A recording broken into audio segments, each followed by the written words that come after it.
तो अब करते हैं पार्ट फोर्थ, जो कि इसका लास्ट पार्ट है। देखिए सबसे पहले हम यहाँ फैक्टर थ्योरम का यूज़ करें, यानी हमें यहाँ y की ऐसी वैल्यू पुट करें जिसको रखने पे आंसर आ जाए 0। और वो हमें कैसे पता पड़ता है, वो हमें पता है इस लास्ट टर्म की वजह से। -1 है तो -1 के फैक्टर क्या होंगे, +-1।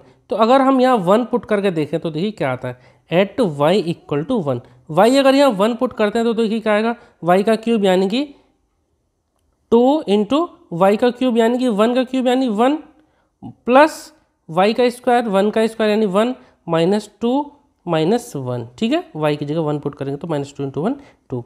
अब देखिए कितना आएगा, 2 × 1 का क्यूब यानी ये तो हो जाएगा 2 + 1 और -2 -1 +2 -2 कट गए, +1 -1 कट गए, आंसर आ गया 0। यानी कि y की वैल्यू 1 पुट करने पे रिमाइंडर आ जाए कितना, 0। इसका मतलब हम ये लिख सकते हैं, इट इम्प्लाइज दैट y -1 क्या है, इस पॉलिनोमियल का एक फैक्टर है। y -1 is a factor. ठीक है, हमने एक फैक्टर यहाँ से निकाल लिया, factor of 2y³ + y² -2y -1। ठीक है, y -1 इसका फैक्टर आ गया। अब बाकी के जो दो फैक्टर आएंगे वो कैसे आएंगे, हम इस पूरे पॉलिनोमियल को y -1 से डिवाइड करेंगे। कैसे करेंगे, इस बार मैं इसके नीचे ही डिवाइड कर देता हूँ, देखिए करना भी यहीं चाहिए। तो क्या आएगा, 2y³ + y² -2y -1। इसको डिवाइड करते हैं किससे, y -1 से। कैसे करेंगे, y में क्या मल्टीप्लाई करेंगे, 2y³ हो जाए। देखिए नंबर चाहिए 2, लिख दिया हमने 2, y³ चाहिए, y हमने लिखा, पावर यहाँ 1 है तो 2 और लगानी पड़ेगी क्योंकि 2 + 1 3 हो जाएगा। तो y को 2y² से करेंगे तो कितना आएगा, 2y³। ठीक है, -1 को 2y² से करेंगे तो क्या आएगा, -2y²। ठीक है, माइनस को 2 से करेंगे तो -1 × 2 -2y², ऐसे रहेगा। लाइन खींची, साइन चेंज करेंगे, प्लस का है माइनस का हो गया, माइनस का है तो प्लस का हो गया, ये कैंसिल आउट हो गए। +2y² + y² कितना हो गया, 3y²। अब जो ऊपर थे उनको हम यहाँ पे उतार लेंगे, -2y -1। अब क्या करेंगे, y में क्या मल्टीप्लाई करेंगे, 3y² आ जाए। तो देखिए प्लस का 3 और स्क्वायर चाहिए y का, यहाँ पे एक y सिंगल है तो एक y हमने सिंगल लगा दिया, क्योंकि y × 3y क्या होगा, 3y²। ठीक है, तो y को इससे करें तो कितना है, 3y² लिख देते हैं।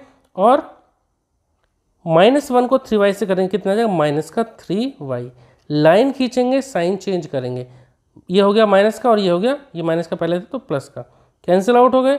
+3y -2y कितना आएगा, y, क्योंकि 3 बड़ा है, 3 से पहले प्लस का तो प्लस का ही आंसर आएगा, -1। ठीक है, अब देखो ये y -1 है, ये पूरा y -1 है, तो क्या आ जाएगा, ये +1 से, तो 1 को y से करेंगे तो y आएगा और -1 को +1 से करेंगे तो -1।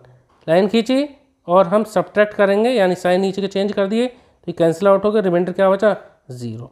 अब देखिए ये जो डिवाइड हमने किया y -1 से, तो ये जो ऊपर जो क्वोशिएंट आया इसके भी हमें फैक्टर करने होंगे। ठीक है, इसके हम फैक्टर कैसे करेंगे, मिडिल टर्म स्प्लिट से। तो कर देते हैं, 2y² + 3y + 1। इसके फैक्टर क्या आएंगे, देखिए इसके फैक्टर आएंगे, देखिए यहाँ पे है 2, तो फर्स्ट टर्म का कोफिशिएंट और लास्ट टर्म इनको मल्टीप्लाई करके हमें देखना होता है, यानी कि 2 × 1 मल्टीप्लाई करके आएगा 2। यानी कि हमें ऐसे दो फैक्टर करने हैं बीच वाले टर्म को तोड़ के कि मल्टीप्लिकेशन आना चाहिए 2 और उनको जोड़ने पे आना चाहिए कितना, +3। ठीक है, तो क्या होगा, 2y² को तो हमने ऐसे ही लिखा, इक्वल हटा देता हूँ, +3y को हम लिख देंगे क्या, 2y + 1y, क्योंकि देखिए 2 + 1 3y आ जाएगा और 2 × 1 2 आ जाएगा। ठीक है, लास्ट का +1 है तो उसको ऐसे ही रहने दिया।